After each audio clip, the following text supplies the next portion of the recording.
आ, सबको हार्दिक स्वागत है प्लेटफॉर्म से। आप जो जो देख रहे हैं ये आज हमारा जो अतिथि है, गेस्ट है, महाराष्ट्र से। उनका नाम है ज्योति सुर्वे। ज्योति जी पानी फाउंडेशन और महाराष्ट्र राज्य ग्रामीण आजीविका मिशन में राज्य प्रशिक्षक है और बहुत सारे सामाजिक कार्यक्रम से जुड़ा हुआ है। आज उनका ही बात है, उनका एक्सपीरियंस, जो आपने वो काम किया था, उनका अनुभव क्या है, ये हम लोग सुनेंगे। पहले हम ये पूछना चाहते हैं ज्योति जी, आप महाराष्ट्र का ही है, मतलब हाँ मराठी है। जी। तो हिंदी में तो आपको बात करना पड़ेगा आज, क्योंकि मराठी जी तो जी। यहाँ बंगाल में कुछ समझ में नहीं आएगा। अगर आप वहाँ का भी, महाराष्ट्र की भी बहुत श्रोता रहेगा, वो तो देखने वाला है, आज देखेंगे। तो आप कहाँ से, मैंने स्कूल आप कितने तक कहाँ से कंप्लीट किया? अ, धन्यवाद, मुझे प्लेटफॉर्म ने ये प्लेटफॉर्म क्रिएट करके दिया और आप सभी के साथ मेरी बातचीत करने के लिए मैं आप सभी की बहुत शुक्रगुजार हूँ। जैसे आपने मेरा पहचान करके दिया, मेरा नाम ज्योति सुर्वे और मैं वैसे महाराष्ट्र में सतारा जो डिस्ट्रिक्ट है, सतारा डिस्ट्रिक्ट से पाटन जो ब्लॉक है वहां से हूँ। मेरा गांव वैसे भी बोला जाए तो बहुत इंटीग्रेटेड है। गांव में मेरा पूरा प्राइमरी एजुकेशन वहां से ही हुआ। कॉलेज का एजुकेशन भी वही पास एक कॉलेज था वहां से हुआ। बचपन से एक शौक था, जो मेरे माँ बाप को लगता था कि अगर लड़की अकेली रहेगी तो उसको गवर्नमेंट जॉब चाहिए, और गवर्नमेंट जॉब के लिए अगर वो गवर्नमेंट जॉब करेगी तो उसको सस्टेनेबल रहेगी, कि उसको टेंशन नहीं मिले, टेंशन नहीं रहेगा। इसकी वजह से उनको एक सपना था। फिर एक ऑर्गेनाइजेशन के साथ जुड़ी और तभी मुझे लगा कि यार मुझे काम करने का यही एक प्लेटफॉर्म है जो जिसके जरिए मैं लोगों के साथ पहुंच सकूं। तो मैं महाराष्ट्र के उसी गांव से हूँ जहाँ पे निसरे मेरे गांव का नाम है, वहां से मैं बिलोंग करती हूँ। मेरे पापा फार्मर है, मम्मी मेरी हाउस वाइफ है, और वैसे हमारे भाई बहन और हम साथ में रहते हैं उधर महाराष्ट्र में। बहुत अच्छा। तो आप अभी तो ये दीनदयाल अंत्योदय योजना है, कि एनआरएलएम का काम जो है, इनका साथ जुड़े हुआ का पहले आप कोई क्रांति ज्योति फाउंडेशन का संस्थापन किया था। जी उसके बारे, क्रांति ज्योति फाउंडेशन के बारे में दो चार सेंटेंस हमारा इंट्रोड्यूस कर कर देंगे। जी। पहले मैं एक ऑर्गेनाइजेशन के साथ काम करती थी। मैं खुद एक विक्टिम थी डोमेस्टिक वायलेंस की। और अच्छा। डोमेस्टिक वायलेंस के बाद मुझे ऐसा लगा कि जिस तरह से महिलाओं के बारे में देखा जाता है, महिलाओं को कि कुछ इन्फॉर्मेशन नहीं मिलती, क्योंकि मुझे भी कुछ पता नहीं था कि डोमेस्टिक वायलेंस और किस किस तरह से ये सब कुछ हो जाता है। तो मैं जब खुद उससे बाहर निकली और खुद एक काम के लिए बाहर आई, तब मुझे पता चला कि यार बहुत सारी महिलाएं हैं, उनको ये बताना बहुत जरूरी है कि हम लोग किस तरह से, ये कैसे कैसे स्टेप है और किस तरह से जाना चाहिए। फिर मैंने ज्वाइन किया। मेरा एक पुलिस स्टेशन के पास मैं जाती थी, पुलिस स्टेशन की एक कमेटी थी, उस कमेटी पे मैं मेंबर थी। और वहां पे जाके 498 के जैसे केसेस आ जाते थे, तो 498 में देखा जाए तो पुलिस केस दर्ज करके लेती थी, फिर उसके बाद जो होता था।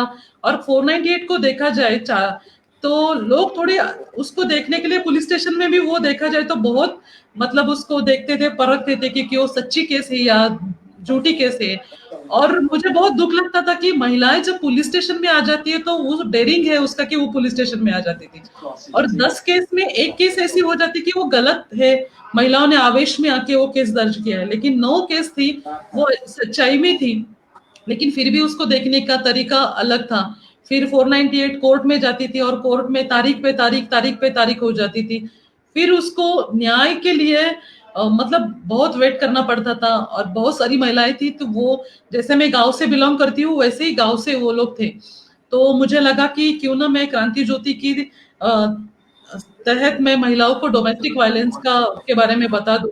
तो वैसे मेरा काम स्टार्ट हो गया। मैं पुलिस स्टेशन में जाती थी, जब 498 का केस आ जाता था तब मैं उन लोगों को बता देती कि डोमेस्टिक वायलेंस एक एक्ट है, जिसके तहत हम लोग जा सकते हैं और हमारे हस्बैंड के यहीं पे रह सकते हैं, उसके अगेंस्ट कुछ नहीं कर सकते थे, लेकिन वहां पे जाके रहने का और सब कुछ वो आ, उस लॉ के तहत हम लोग अच्छी तरह से जा अच्छा सकते हैं अच्छा। और कोर्ट भी हमें अच्छी तरह से सपोर्ट कर रहा है।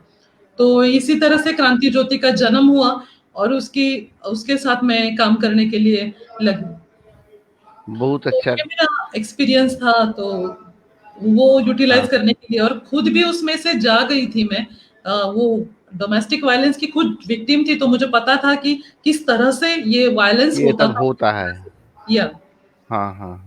तो अभी जो एनआरएलएम में जो आप है, वो एनआरएलएम के जो लाइवलीहुड मिशन में, जो आजीविका मिशन में जो काम कर रहे हैं आप, इन यहाँ का अंदर तो ऐसा बहुत केसेस होता है गांव में और शहर में, और आप आसानी से इसको हैंडल करता है, ये चलाता है।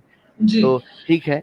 तो फिर थोड़ा देर हुआ, लेकिन हमारा आ गया है हमारा मंच का, और मेन जो कन्वेनर है मिस्टर विद्युत देवनाथ। हाँ, विद्युत जी, आपका स्वागत है। और ये है डॉक्टर आर टी गोस्वामी, उन्होंने नमस्कार। टेक्नो इंटरनेशनल का डायरेक्टर भी है, मैन ऑफ टेक्नोलॉजी। तो हम लोग सब आज आपको बात आज सुनेंगे, और खत्म होने का बाद हम लोग दो चार क्वेश्चन और इसका बाद बातचीत करेंगे। तो ठीक। हम अभी आपको छोड़ देते हैं ये पूरा मंच। तो हम सुनेंगे ये महिला सशक्तिकरण और जीविका वर्धक, ये आप जो काम किया था और कर रहा है अभी, स्वयं काम करने का जो अनुभव, हाँ, उनके बारे में। और हम तो महाराष्ट्र में ज्यादा कुछ नहीं जानते हैं कि आपको कुछ तो एक्चुअली वहाँ हम जो पढ़े हैं कि 36 डिस्ट्रिक्ट्स है, 36 डिस्ट्रिक्ट्स है। हाँ और हमारा यहाँ जो ब्लॉक कहते हैं उनका वहाँ तालुक कहते हैं। हाँ हाँ। हमारा यहाँ पर हम लोग डेवलपमेंटल ब्लॉक्स कहते हैं। तो 355 ब्लॉक्स है, तालुक्स है।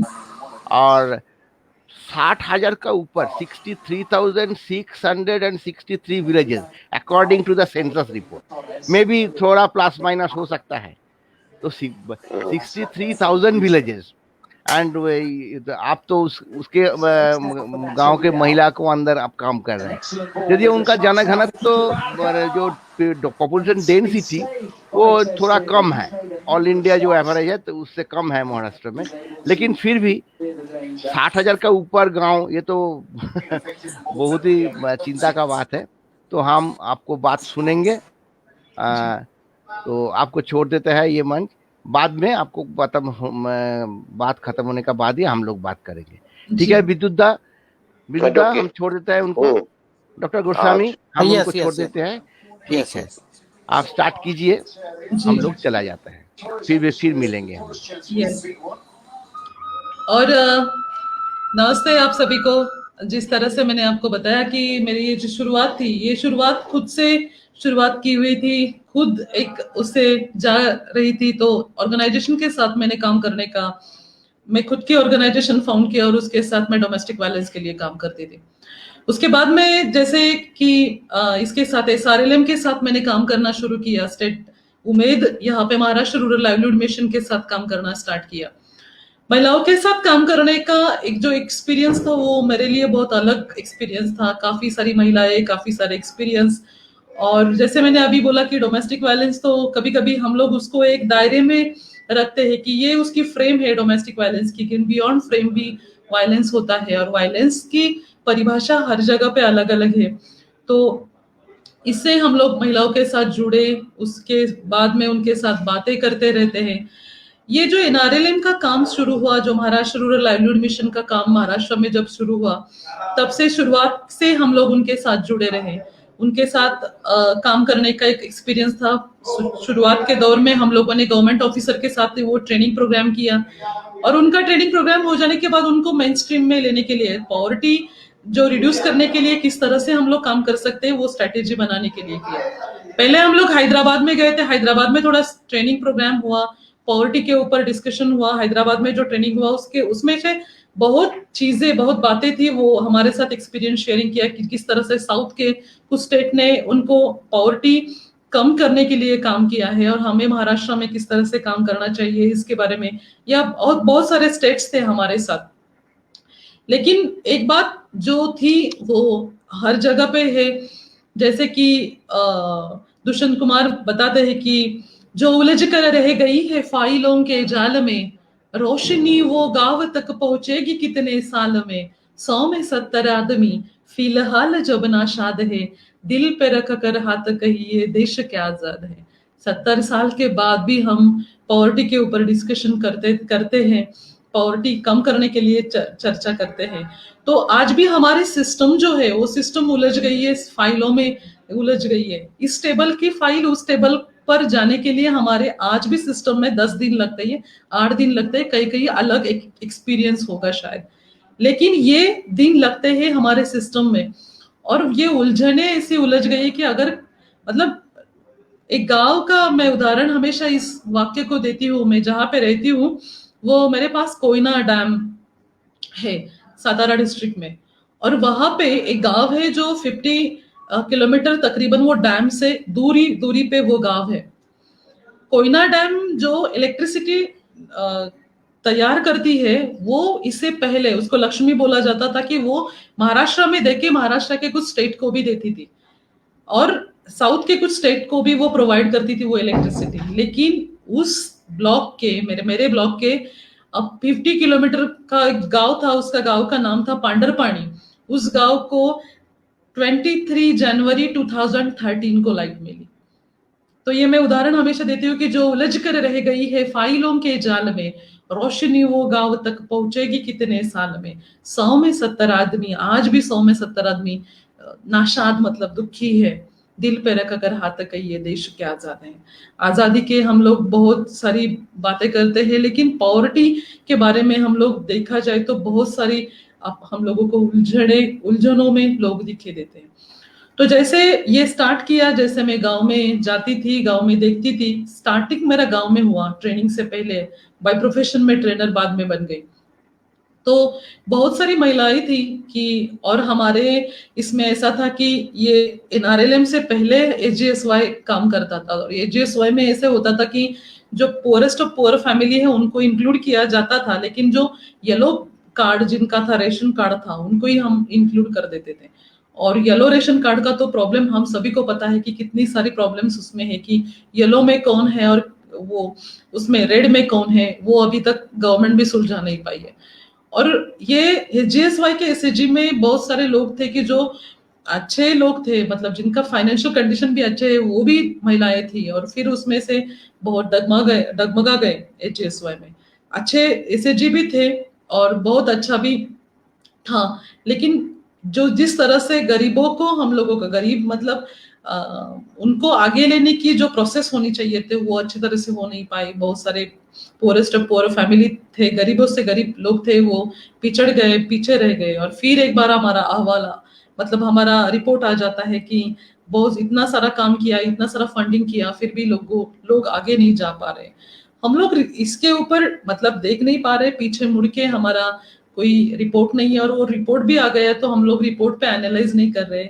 तो ये मुझे दिखाई दिया। तो ये जो एनआरएलएम आया तो वो एक मुझे बहुत पावर लगी, उसमें बहुत अच्छा स्ट्रांग लगा मुझे, क्योंकि हम लोग इसमें पॉवर्टी के हिसाब से देख रहे हैं, लेकिन मल्टी एंगल से हम लोग पॉवर्टी देख रहे हैं।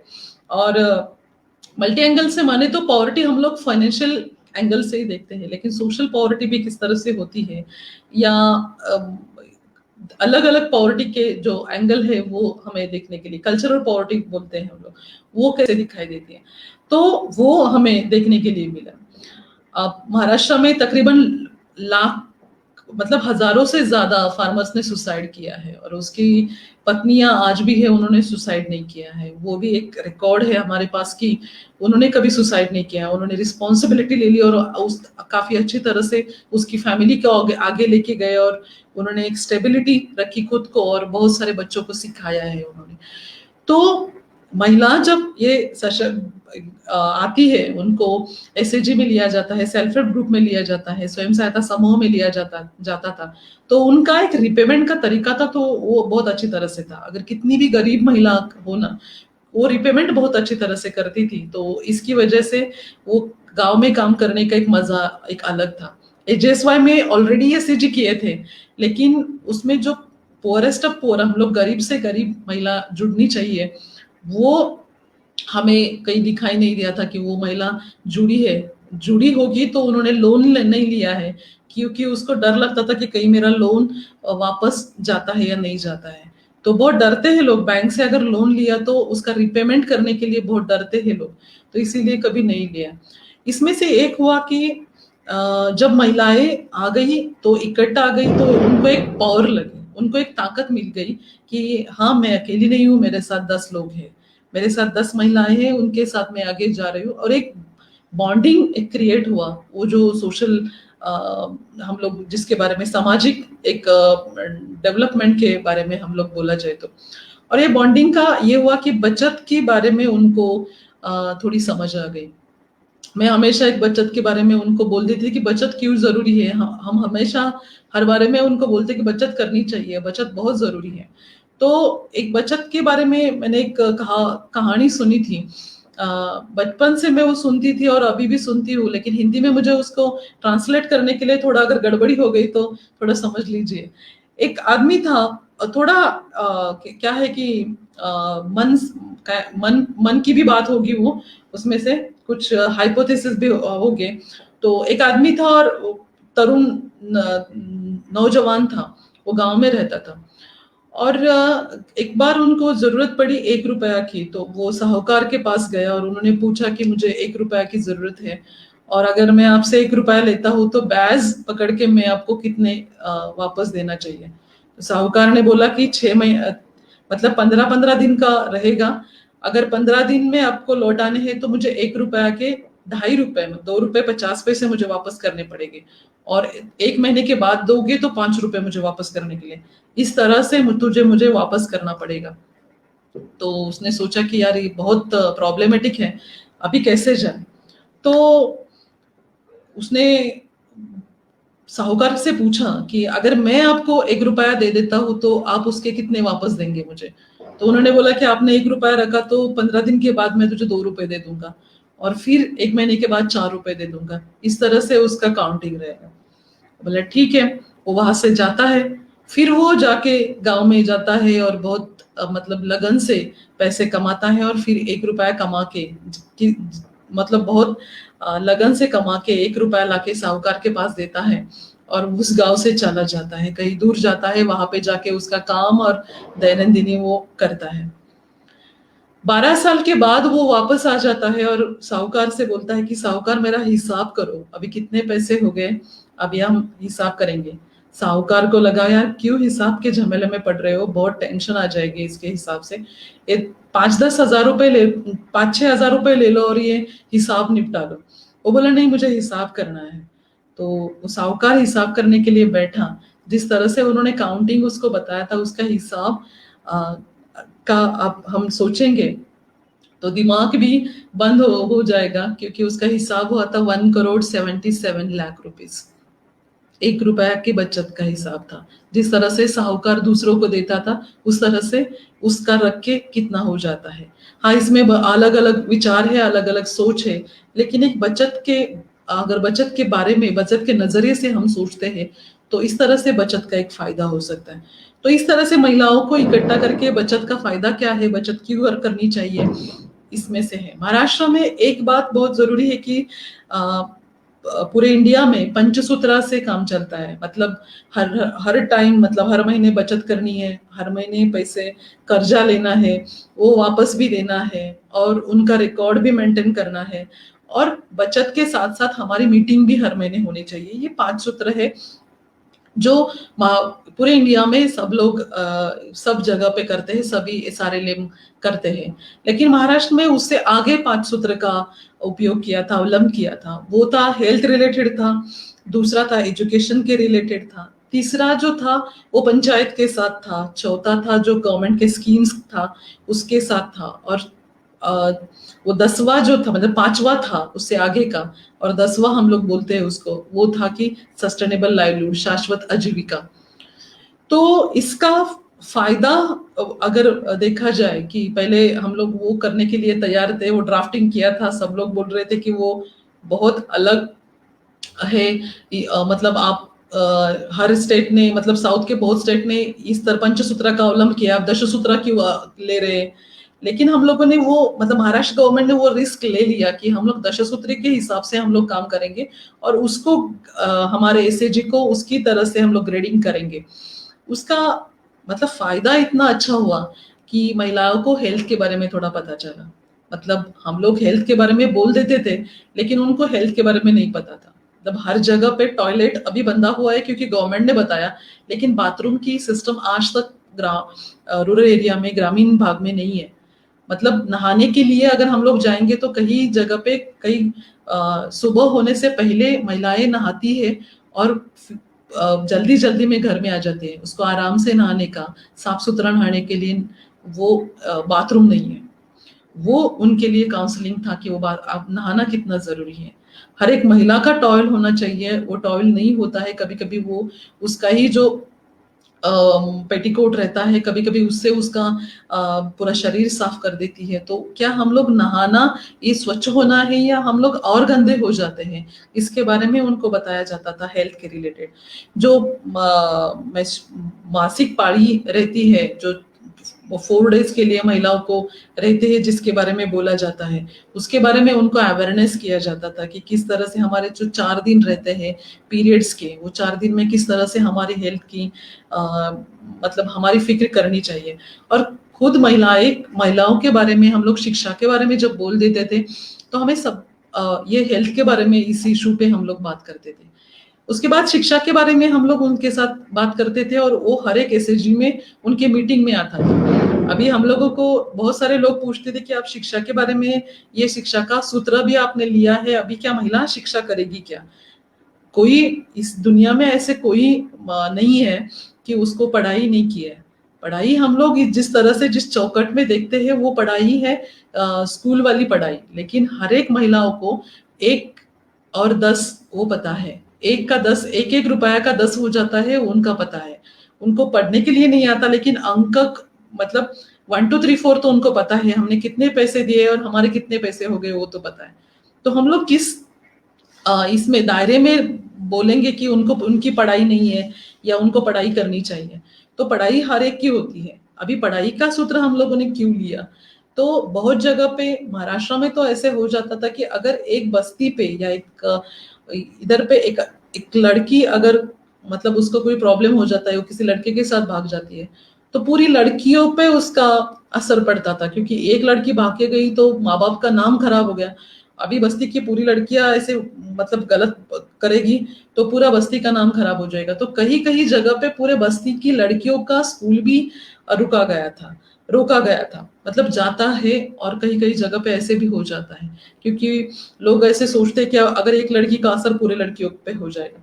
तो शिक्षा हमारे लिए जरूरी है, जो महिलाओं के लिए जरूरी है, फिर भी उनके लड़कियों के लिए भी कितनी जरूरी है वो बताने के लिए शिक्षा का सूत्र रखते थे। और कभी कभार एक प्री प्रेशर ग्रुप रहता है कि मेरा बच्चा स्कूल में गया है, मैं इधर उधर जाती हूँ तो देखती हूँ, अरे आज आपका बच्चा इधर दिखा था हम लोगों को। तो बच्चों को भी लगता है कि अरे मुझे देखने के लिए मेरी माँ अगर खेती में काम कर रही है तो कोई और है कि मेरे बच्चों को देख रहे हैं। तो बच्चों को भी लगता है कि हाँ, मेरे माँ का ध्यान है। तो ये शिक्षा का सूत्र है। और उसके साथ जो प्राइमरी स्कूल है, गवर्नमेंट के स्कूल है, उसके साथ किस तरह से उनकी एंगेजमेंट की जा सकती है। मतलब हमारे एसएचजी के मेंबर हमारे स्कूल में, जो हमारा हक का स्कूल है जेडपी जिला परिषद का, उसे में जाके उसकी क्वालिटी कैसे चेक कर सकते हैं, कैसे बच्चों का हमारे अच्छा आ रहा है तो टीचर के साथ डिस्कशन कर सकते हैं, पेरेंट्स कमेटी है उनमें कैसे जा सकते हैं, आप किस तरह से बात कर सकते हैं। इसीलिए ये जो दूसरा मतलब 6वां और 7वां सूत्र था हमारे हिसाब से वो शिक्षा का था। जो 8वां सूत्र था वो पंचायत राज के साथ उनका मतलब एसएचजी का गठबंधन करने के लिए वो 8वां सूत्र था।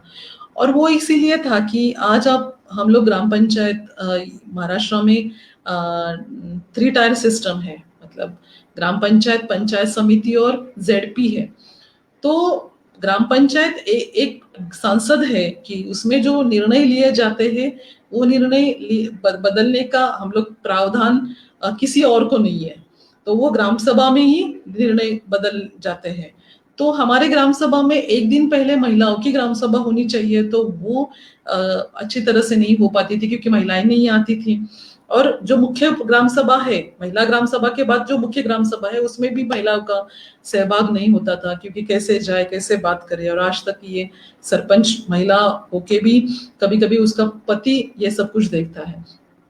तो महिलाओं किस तरह से आगे आ सकती है। और महाराष्ट्र में देखा जाए तो 50% ये है जो आरक्षण है, जो 50% है कि ये जो लोकल गवर्नेंस है, मतलब पंचायत, ग्राम पंचायत, पंचायत और जेडपी में 50% महिलाएं आपको दिखने के लिए मिलेगी, कि वो सब वहां पे देखते हैं।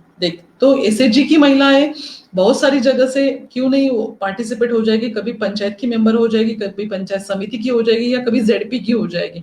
मतलब इस तरह से वो था। और ग्राम सभा में उनको आने के लिए हम लोग बहुत प्रयास किए थे कि ग्राम सभा में क्यों जाना चाहिए, ग्राम सभा क्यों जरूरी है, और आपका आना, आप कैसे ग्राम सभा के मेंबर है कि आप कुछ बातें वहां पे दे सकते हैं और कुछ सुझाव भी दे सकते हैं ग्राम सभा को।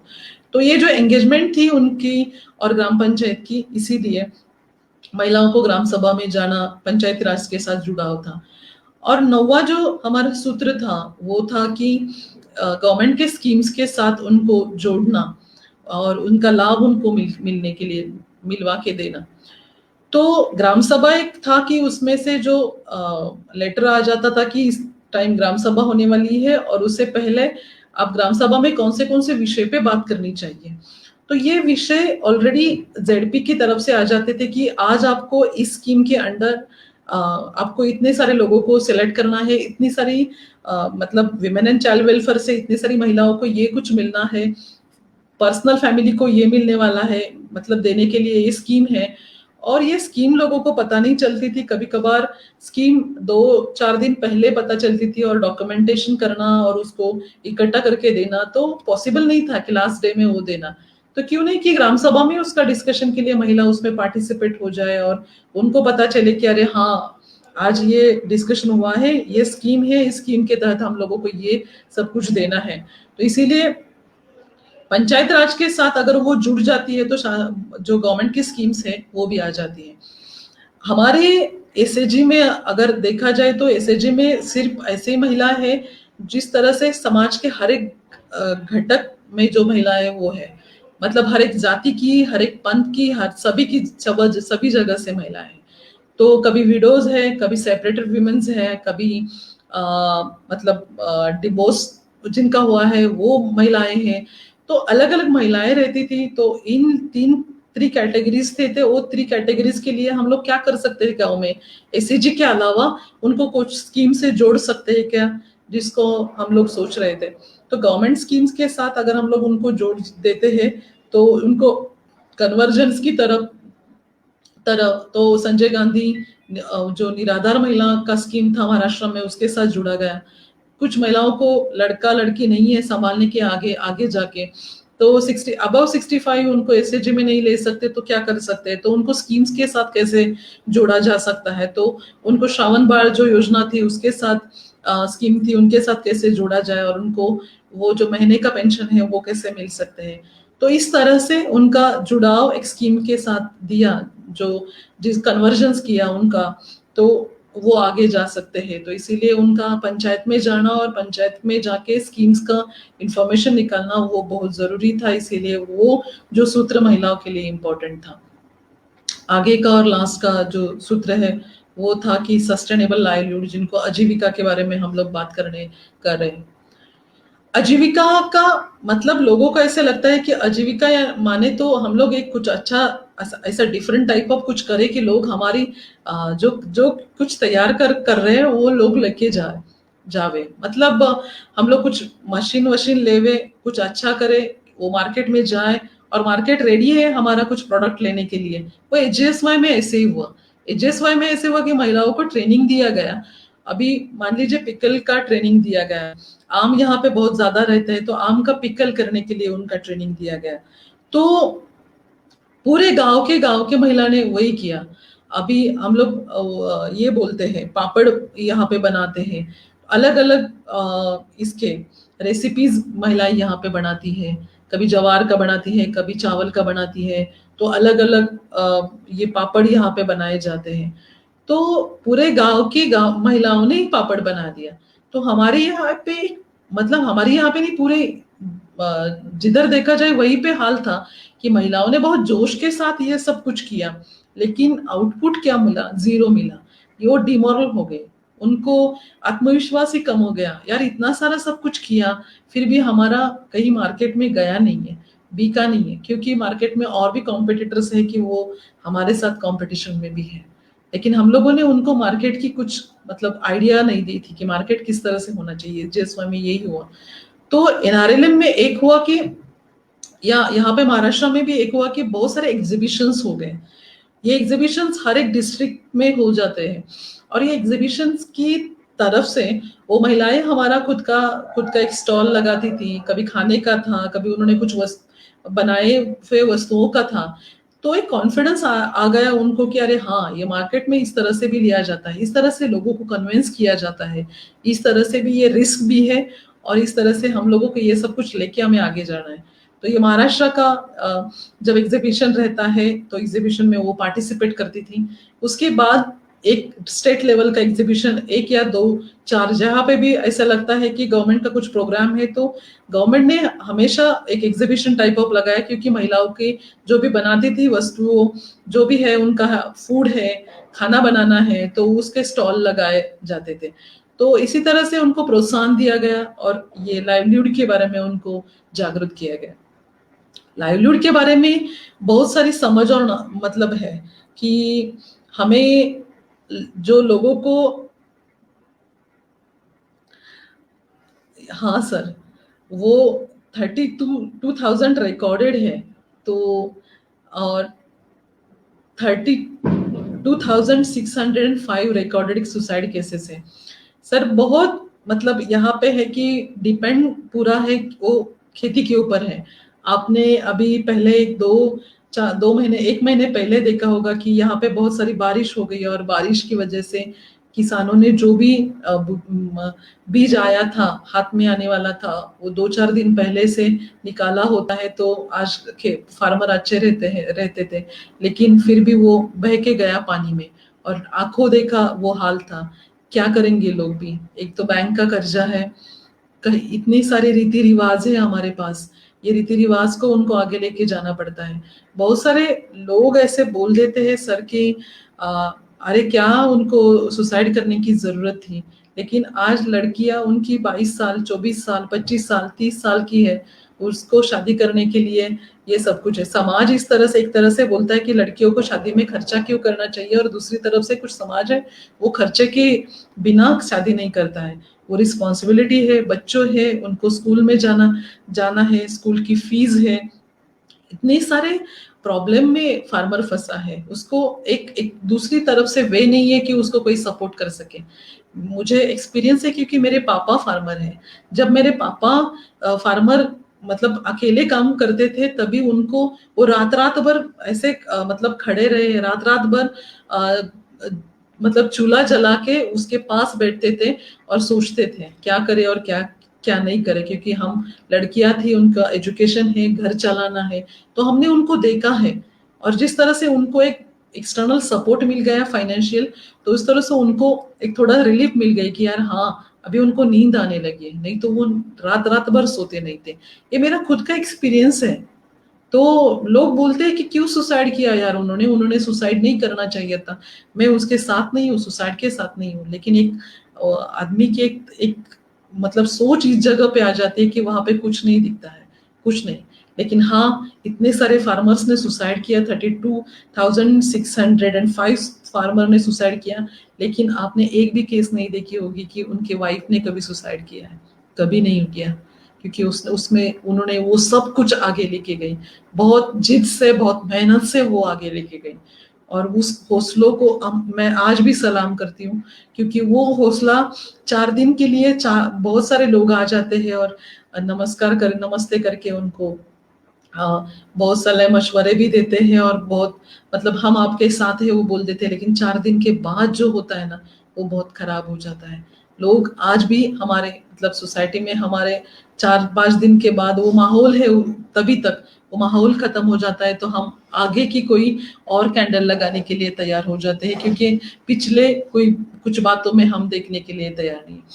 सो इसीलिए ये एसएच एक प्लेटफॉर्म इतना अच्छा है महिलाओं के लिए कि कभी भी जाके हम लोग लोन ले सकते हैं, कभी भी जाके हम लोग कर सकते हैं, मतलब जो भी है हम कुछ कर सकते हैं और वो हमारा है, हमारी की फीलिंग एक अलग होती है। तो ये सस्टेनेबल लाइवलीहुड के बारे में हम लोग ये नहीं बताते कि आप लोग कुछ ऐसे तैयार करो, एक अलग कुछ तैयार करो जिस तरह का आपको एक्सपीरियंस नहीं है। हाँ, आपको जो एक्सपीरियंस है उसके एक्सपीरियंस के हिसाब से, आपको जिसका अनुभव है वो अनुभव के हिसाब से आप तैयार करो, मटेरियल तैयार करो, और वो मटेरियल आपको लगता है कि उसका पहला प्रोडक्ट कहाँ पे जा सकता है, यस गो हेड। तो इसी तरह से उनको ट्रेनिंग दिया गया। मैंने जैसे आपको बोला कि मैंने एक स्टोरी सुनी थी, जो स्टोरी थी कि मैंने बताई कि 1 रुपया की स्टोरी मैंने बताई थी, बचत की स्टोरी आपको बताई थी। वैसे एक स्टोरी मुझे और भी याद है कि जो स्टोरी मैं हमेशा सुनती थी। एक फैमिली थी और बहुत पुअरेस्ट ऑफ पुअर फैमिली थी। 20 रुपए उनके पास रहते थे और 20 रुपए में उन फैमिली का गुजारा चलता था चलता था चलता था। 20 रुपए में वो क्या करते थे कि 10 रुपए उनको एक सब्जियां लाते थे और 10 रुपए की सब्जियां बेचते थे और 10 रुपए घर के खर्चे के लिए रखते थे। तो वो हमेशा उनका ऐसे ही साइकिल चलती थी कि 20 रुपए हमें कमाना है, 20 रुपए से 10 रुपए घर खर्चे के लिए और 10 रुपए हम लोग सब्जियां फिर लाएंगे और फिर भी उसका 20 रुपए करेंगे। लेकिन एक बार ऐसे हुआ कि वो घर पे थे, 10 रुपए रखे थे, 10 रुपए का घर का बाजार लाया और 10 रुपए रखे थे जो कल के लिए सब्जी लानी है और सब्जी बाजार में बेचनी है। एक बार ऐसा हुआ कि माँ घर पे बैठे थे और एक गुब्बारा बिकने के लिए वहां से घूम रहे थे, गुब्बारा गुब्बारा करके। तो उनका एक बेटा था, बच्चा था, वो जिद करने लगा और वो बोला कि मुझे गुब्बारा चाहिए। अभी बच्चा है, बच्चों की जिद हमें पूरी करनी है। तो उसके पापा ने बोला कि अरे हमारे पास 10 रुपए है, उसमें से 1 रुपया खर्चा किया तो क्या हुआ, हमारा बच्चा है। उसकी माँ बोली कि नहीं, क्यों खर्चा कर रहे हैं, हमें आगे भी बहुत सारा कुछ काम है, अगर गुब्बारे के लिए 1 रुपया खर्चा करेंगे तो हम आगे का कैसे करेंगे। तो वो प्लान करती थी, लेकिन वो बोले कि नहीं, हमारे बच्चे बच्चे के लिए हम लोग अगर नहीं लेके लेंगे तो उसको कैसे लगेगा। तो वो गुब्बारा लेने के लिए उन्होंने 10 रुपए जो रखे थे सब्जी के, वो 10 रुपए से 1 रुपया निकाला और वो गुब्बारा लेने के लिए गए। गुब्बारा लिया और बच्चों को दिया, बच्चा बहुत खुश हो गया। लेकिन आगे का क्या, क्योंकि 10 रुपए रखे थे, 10 के 20 हो जाते थे, अभी रहे कितने, 9 रुपए। 9 रुपए की सब्जी लाई, 9 रुपए के की 18 रुपए किए और 10 रुपए हम वो फैमिली के लिए लगते ही लगते थे। तो फिर रहे कितने, 8 रुपए रह गए। फिर 8 की सब्जी लाई, फिर 8 के कितने किए, 16 रुपए किए। फिर 6 रुपए बच गए, 10 रुपए हमारे घर के खर्च के लिए रखे। फिर 6 की सब्जी लाई, उसके 12 रुपए रह गए और 10 रुपए फैमिली के लिए रह गए और 2 ही रुपए बच गए। अभी 2 रुपए का क्या करें। तो ये गुब्बारे हैं, ये गुब्बारे हर एक के लाइफ में ऐसे गुब्बारे आ जाते हैं, कभी किसी किसी अलग अलग चीज में से आ जाते हैं। ये गुब्बारे के ऊपर हम लोगों को थोड़ा देखना पड़ेगा। इसीलिए महिलाओं को हम लोग जीविका के बारे में जब बात करते हैं तो उनको ये नहीं बताते कि हम लोग एक सिस्टम डेवलप करेंगे कि उसमें से हम लोगों को सबसे ज्यादा पैसा आएगा, लेकिन पैसे के मैनेजमेंट कैसा करना है। ये जो गुब्बारे हैं हमारे लाइफ में बहुत सारे गुब्बारे आ जाते हैं और जिस तरह से ये फैमिली जीरो पे आ गई है, ऐसे जीरो पे आने के लिए बहुत सारे गुब्बारे हमारे पास है। तो इसके ऊपर ध्यान देने के लिए हम लोग बोलते थे। इसीलिए आजीविका में उनको लाइवलीहुड के बारे में जिस तरह से हम लोग उनको बताते थे कि हम सस्टेनेबल, हमारा मतलब जीविका हमारी सस्टेनेबल हो जाए, शाश्वत होने के लिए क्या करना चाहिए, तो हमें इनकम कितना है और उसका एक्सपेंडिचर कितना है वो हम हर रोज हमारा देखें।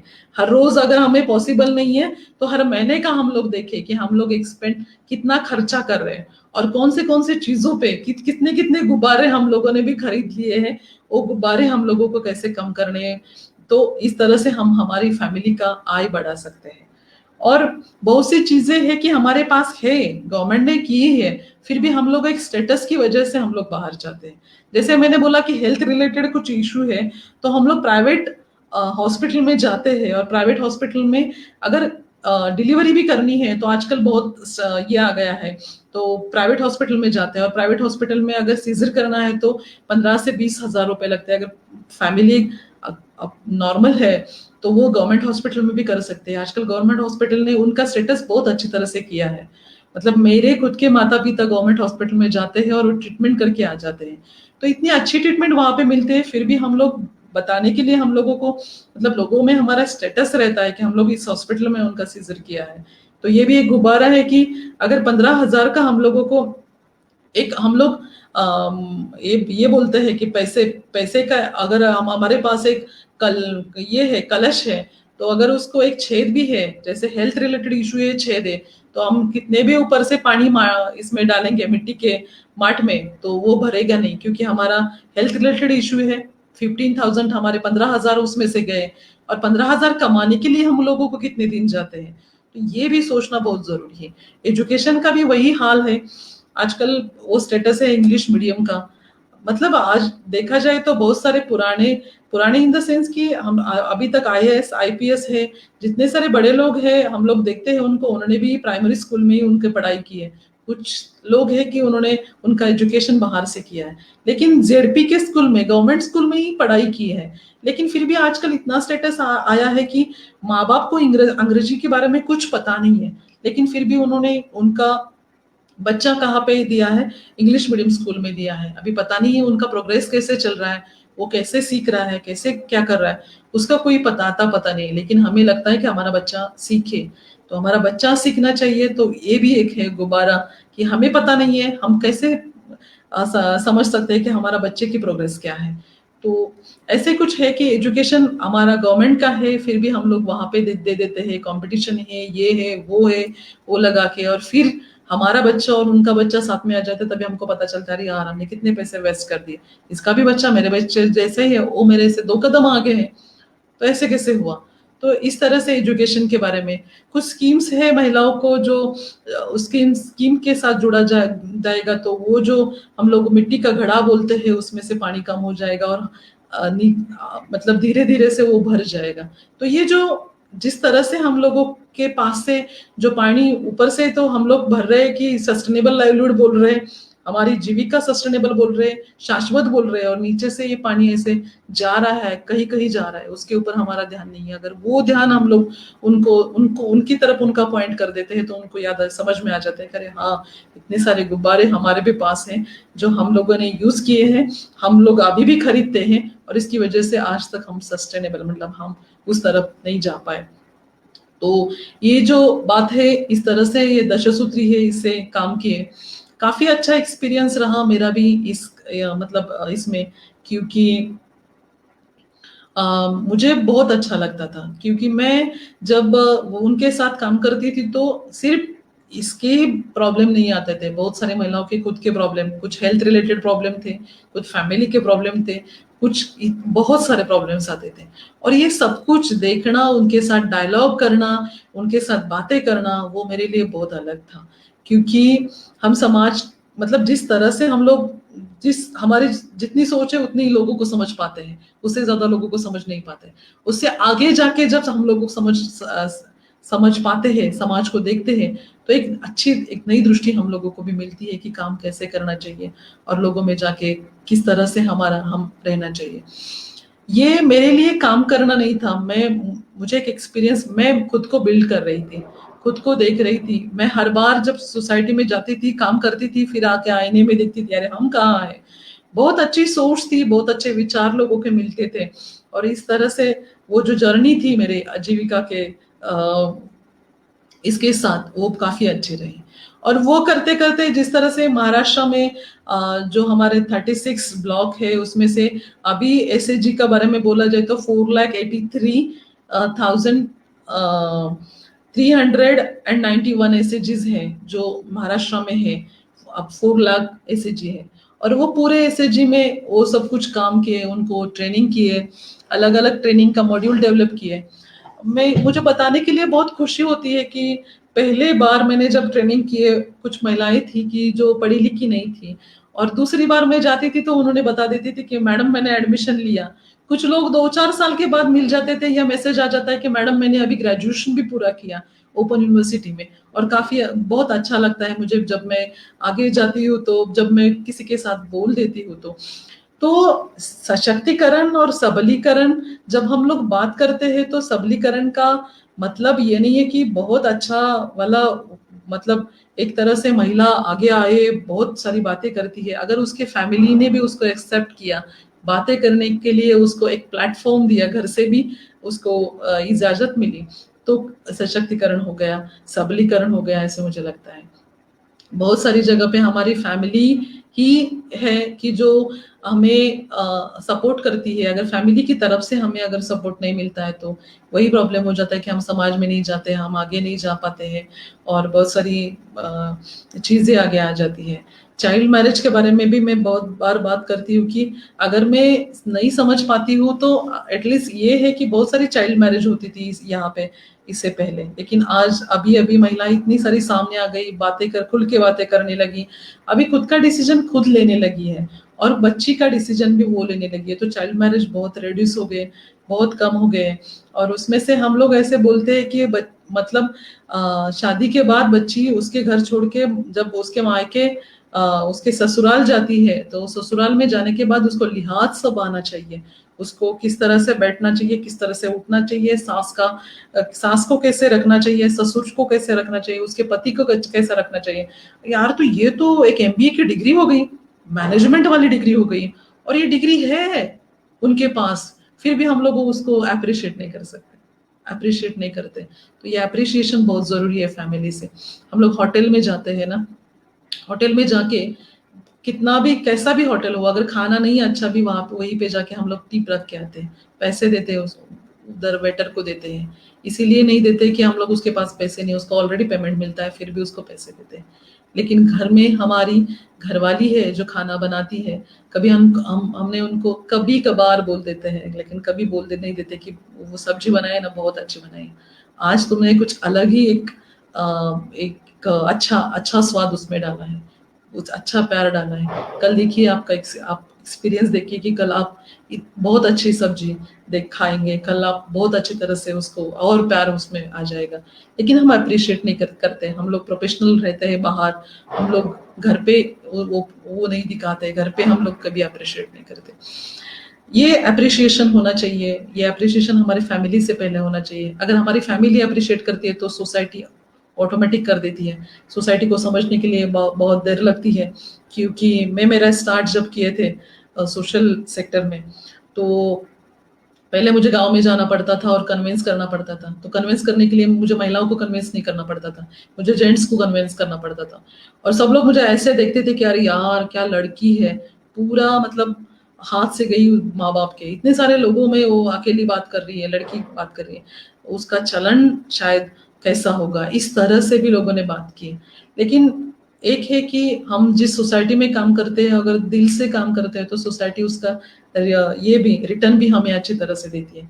वो रिटर्न के बारे में मुझे याद आया, मैंने एक स्टोरी सुनी थी। एक मतलब एक स्टोरी थी कि जिस तरह से हम लोग देते हैं उस तरह से वो वापस लेते हैं, इसीलिए करना अच्छा है, अगर हम लोग अच्छा करते हैं तो हमें अच्छा वापस मिलता है। तो एक मैंने स्टोरी सुनी थी आपके साथ, थोड़ी सी मैं शेयर करना चाहती हूँ। एक किसान था, वो किसान बहुत काम करता था, और काम करने मतलब करते करते उसके घर में मतलब गाय थी, भैंस थी, और वो खेती का ही काम करता था। और खेती का काम करते करते मतलब वो जो गाय भैंस थी उसका दूध था, वो दूध से मतलब घी निकालता था, और घी वो उसको चीज बोलेंगे हम लोग। तो वो चीज वो घी निकालता था, और वो घी देखता था, और बाहर जाके बिकता था। तो वो उस चीज घी बोले हम लोग, वो घी निकालता था और वो बाहर जाके बेचता था। एक वो जिसको बेचता था वो था मतलब वहां का एक दुकानदार, अच्छा वाला दुकानदार था, जिसके पास सब कुछ था। मतलब शक्कर वगैरह वगैरह, हमारा जो हम घर के लिए जो भी लेते हैं वो वाला, वैसे वाला दुकानदार था। तो वो जो फार्मर था वो, तो वो क्या करता था किसान, उसे जो दूध का बनाया हुआ था वो लेके जाता था वो दुकानदार के पास, उसको देता था और उससे उसके बदले में वो शक्कर लेता था। तो हर रोज का उसका चलता था। दुकानदार ने एक बार सोचा कि अरे यार, हम देखें कि उन्होंने कितना लाया है। हम तो देखते थे कि उसने 1 kg हर बार लाता है, लेकिन हम लोग ट्राई करते हैं, देखते हैं कि कितना है। तो वो दुकानदार ने एक बार ट्राई किया और देखा तो 900 ग्राम ही वो उसका वेट आ गया, जो जो वो लेके आया था, घी लेके आया था उसका। तो दुकानदार बहुत मतलब गर्मा गया, बहुत उसको मतलब उसको लगा कि अरे मेरे साथ तो ये धोखा कर रहा है कि मैं तो उसको 1 kg का पैसे देता हूँ और वो तो मुझे 900 ग्राम ही दे रहा है। एक बार हो गया, 2 बार हो गया, फिर दुकानदार ने सोच लिया कि नहीं, उसको एक चार बहुत सारे लोगों के साथ उसको देखा जाए। वो बहुत इससे आता है, कॉन्फिडेंस के साथ आता है ना, लोगों में ही उनको उनकी औकात दिखाता। तो फिर अगले दिन वो किसान आ गया वो घी देने के लिए। उनके यहाँ पे बहुत सारे लोग थे और वो दुकानदार ने पूछा, अरे क्या यार, मेरे इतनी दिनों से आप मुझे बहुत ये किया, आपने मेरे साथ फ्रॉड किया। बोले क्या हुआ? आपने मुझे 15 दिन में देख रहा हूँ, 15 दिन में आज भी देखा कि आप मुझे 900 ग्राम ही घी दे रहे हो। तो किसान घबरा गया। वो बोला, सर, दुकान साहब, मेरे पास ना ये मतलब इसको काउंट करने के लिए कोई मशीन है या कुछ नहीं है मेरे पास। तो मेरे पास होता तो मैं ऐसे कुछ नहीं करता, और मैंने जानबूझ के ये नहीं किया। लेकिन वो बोला, आपने जानबूझ के ही ये किया है, आपने 900 ग्राम जानबूझ के मुझे दिया है। आपने 1 kg बोला और आप मेरे से धोखा कर रहे हो। दुकानदार बोला, सच्ची में सर, मेरे पास ना ही कुछ उसको मतलब वेइंग करने के लिए, उसको तोलने के लिए मेरे पास कुछ नहीं है। आपसे 1 kg जो शक्कर लेके जाता हूँ ना, उसे ही मैं उसको तोलता हूँ और वही आपके पास ला के देता हूँ। तो अगर जिंदगी में जो भी कुछ करते हैं तो वही वापस मिल जाता है। उन्होंने ही 900 ग्राम शक्कर दी थी, तो 900 ग्राम के बदले 900 ग्राम उसको घी मिला था। तो इसी हम लोगों मतलब महिलाएं महिलाएं महिलाएं और जेंडर के ऊपर भी बहुत सारी बातें होती है और फिर वही थम जाती है, क्योंकि कभी कभी बहुत गड़बड़ी लगती है। तो ये एक प्लेटफॉर्म जो है कि उसकी तरह से महिलाओं को आगे लेके आना चाहिए। मैं थोड़ा एक्सपीरियंस आपको शेयर करना चाहती हूँ कि जो मैं आजीविका के साथ किया, उसके साथ मैंने पानी फाउंडेशन के साथ भी काम किए। 2016 से मैं पानी फाउंडेशन के साथ एक एज अ ट्रेनर में काम कर रही हूँ, एज अ सोशल ट्रेनर काम कर रही हूँ। और मतलब वो मेरा एक्सपीरियंस काफी डिफरेंट टाइप ऑफ एक्सपीरियंस था, क्योंकि पानी फाउंडेशन के साथ मैं जुड़ी। तो पानी फाउंडेशन एक मतलब ऐसी ऑर्गेनाइजेशन थी, आप सभी को पता है, सत्यमेव जयते जो आमिर खान का एपिसोड आया था, उसके बाद उन्होंने वाटर और सॉइल कंजर्वेशन के ऊपर भी एक एपिसोड किया था। और उसके बाद पानी फाउंडेशन ने महाराष्ट्र में दुष्काल मुक्ति के लिए काम किया। महाराष्ट्र में जो भी पानी के बारे में जो प्रॉब्लम्स हो जाती है उसके ऊपर काम करने के लिए। और मैं बहुत शुक्रगुजार हूँ भगवान की कि मुझे उसमें शामिल किए गए। उसमें बहुत सारी चीजें थी कि हम लोग वो देख पाए, हमारी आंखों से देख पाए। 2016 में हम लोगों ने सिर्फ ट्रेनिंग किया था। हम लोगों को भी कॉन्फिडेंस नहीं था कि क्यों ये पानी फाउंडेशन ने तो ट्रेनिंग ऑर्गेनाइज किया है, और ये ट्रेनिंग ऑर्गेनाइज सिर्फ ट्रेनिंग दे रही है, ना ही वो पैसे दे रही है, ना ही लोगों को कुछ मतलब 1 रुपया भी नहीं दे रहे हैं। सिर्फ ट्रेनिंग से लोग कैसे काम करेंगे वाटर और सॉइल कंजर्वेशन का? तो ये हम लोग ट्रेनर थे, हम लोगों ने भी ट्रेनिंग किए थे, लेकिन हम लोगों में भी एक सवाल था कि किस तरह से हो पाएगा। लेकिन यस, ये हो गया। लोगों ने खुद के लिए, खुद के पानी के लिए लोग इकट्ठा आ गए। लोगों ने काम किया, श्रमदान किया, रात रात भर लोगों ने काम किया, रात रात भर लोगों ने इस तरह से जल वाटर एंड सॉइल्स कंजर्वेशन का काम किया। खुद की खेती में किया, गांव के एक सारे खेती में किया। जो भी लोगों में जो दरारें थी, गरीब श्रीमंत की, महिलाएं पुरुष की थी, वो दरारें कम हो गई और गांव एक साथ आ गए। और वो जब खत्म हुआ दौर, आज अगर हम देखेंगे तो महाराष्ट्र के 4000 विलेजेस है, उसमें से आज पानी देखने के लिए मिलता है। और वो जो आनंद है एज अ ट्रेनर मेरे लिए काफी अच्छा है, क्योंकि हम लोग ट्रेनिंग देते हैं, फिर उसके बाद क्या होता है, कभी कभार हमारे पार्टिसिपेंट बताते थे, लेकिन ये है कि इसका रिजल्ट इमीडिएट हम लोगों को देखने के लिए मिला। तो ये मेरे लिए काफी अच्छा एक्सपीरियंस था। अभी हम लोग वो 4 साल के बाद, वाटर कप के बाद, हम लोग समृद्ध गांव के लिए काम कर रहे हैं, सस्टेनेबल लाइवलीहुड के लिए काम कर रहे हैं। तो ये भी एक्सपीरियंस हम लोगों के साथ से ले रहे हैं, लोगों से ले रहे हैं। तो ये आज तो टाइम अभी भी है, 5-7 मिनट खत्म करने का टाइम भी आ गया। हम्म, लेकिन ये तो जो बात हुआ, इससे इतना अच्छा बात हुआ, क्या बताएंगे आपको।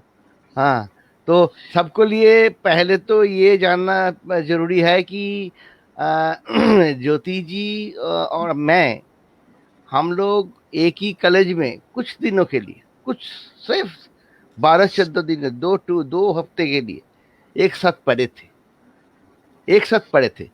वो जो वो हैदराबाद में राजेंद्र नगर में yeah, national institute of rural development, NIRD में हम लोग ट्रेनिंग किया था एक साथ। हम भी स्टूडेंट था, शायद सबसे ज्यादा उम्र का स्टूडेंट हम था। और आप लोग था सबसे कम। और भी बहुत था, सबको हम खबर भेजा था। फेसबुक एक अच्छा सोशल मीडिया है, यहाँ से हम लोग कम कनेक्शन कर लेते हैं। और हम लोग का एक व्हाट्सएप ग्रुप भी तब तो तैयार हुआ था। आप ही इनिशिएटिव लिया। आपके आपका जो उद्योग है, अंदर में जो स्पिरिट है, उनको रखना चाहिए। वो जो बड़ा ग्रुप आपने बनाया लाइवलीहुड पोर्टल में, एक्सीलेंट है। हम लोग बातचीत करते हैं, अभी भी हम बात करते हैं। केरला का जो है, actually all India, we got from friends from all India. पूरा yeah, भारत था उधर। हम लोग जब क्लास करते थे, हम लोग का पूरा भारत ही उधर था, प्रेजेंट, उपस्थित था। इसीलिए ये एक्सपीरियंस फिर भी दूसरा के पास से भी लेना है। और हम आपको ये भी अनुरोध करेंगे कि दूसरा बार फिर हमने 1 महीने बाद कि हम लोग फिर एक प्रोग्राम करेंगे। जी, उस टाइम अगर आपका साथ 2-3-4 फिर आपको जो साथी वहाँ है गांव से, कोई एसएच जी का, कोई ग्रुप का जो मिशन में है, उनका जो आप अच्छा बोल सकते हैं, बोल जी, पाएंगे, उनको भी लाएंगे। जी, दो जरूर। 3-4 जो को महिलाओं को, हाँ, आपको साथियों को, जो काम करते हैं, जिनका जिंदगी में कुछ परिवर्तन आया, चेंजेस हुआ, कुछ बदल हुआ। आपको जो मिशन है, उसके मिशन के जो काम, उनका इम्पैक्ट में, उनका रिएक्शन में, उनका जिंदगी में कुछ बदल हुआ, जी, ये हम लोग प्रेजेंट करेंगे, प्रेजेंट करना चाहते हैं। और ये डॉक्यूमेंट्री करके हम तो रखते भी है। हमारा जो लाइब्रेरी है यूट्यूब में, वो yeah, लिंक सबको मिलता है। और फिर हमारा और एक डायरेक्टर भी आ गया, डॉक्टर आरती गोस्वामी। तो हेलो हाँ, yeah, मैम। तो हम लोग तो प्रोग्राम को खत्म में अंत में चला आया। फिर हम ये जानना जरूरी है, आप बताएंगे भी नेक्स्ट टाइम में, कि जो बहुत अच्छा ही बताया कि जो महिलाओं जो हैं, उनको अपने और अपने फैमिली के बारे में निर्णय करना है। ये सिर्फ आर्थिक, ये एनआरएलएम प्रोग्राम, एसएचजी का प्रोग्राम और ये आजीविका मिशन सिर्फ आर्थिक सुविधा के लिए नहीं, सिर्फ आर्थिक yes, इंडिपेंडेंस के लिए नहीं, ये सही बात, डिग्निटी के लिए है। ये जो सही, अपने जो सम्मान, हाँ, अपना का जो आत्मसम्मान जो है, उनको एस्टेब्लिश करने के लिए, उनको प्रतिष्ठा करने के लिए है। क्योंकि समुदाय में समुदाय में जो वो लोग बैठते हैं, तब निर्णय कौन लेते हैं?